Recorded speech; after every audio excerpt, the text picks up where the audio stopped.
84 ડેરીમાં કરોડો રૂપિયાના કથિત કૌભાંડના મામલે મોટો વળાંક આવ્યો છે. ડેરીના વહીવટ, નાણાકીય વ્યવહારો અને સંચાલનમાં ગેરરીતિઓ થયાની ફરિયાદોના આધારે સહકારી મંડળીઓના રજિસ્ટ્રારે સત્તાવાર તપાસના આદેશ આપતા સમગ્ર વિસ્તારમાં ખળબળાટ મચી ગયો છે.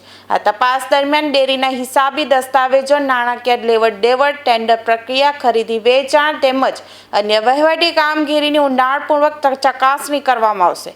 ફરિયાદોમાં કરોડો રૂપિયાની ગેરરીતિ અને સત્તાનો દુરુપયોગ થયાના આક્ષેપ કરવામાં આવ્યા હોવાનું જાણવા મળી રહ્યું છે.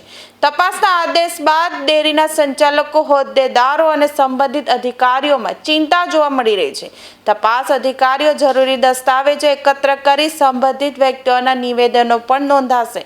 જો તપાસ દરમિયાન આક્ષેપો સાચા સાબિત થશે તો જવાબદાર વ્યક્તિઓ સામે સહકારી કાયદા તેમજ અન્ય લાગુ પડતી જોગવાઈઓ હેઠળ કાયદેસરની કાર્યવાહી કરવામાં આવશે. સમગ્ર મામલે ડેરીના સભ્યો, દૂધ ઉત્પાદકો, ખેડૂતો અને સ્થાનિક લોકોની નજર હવે તપાસના પરિણામો પર ટકેલી છે.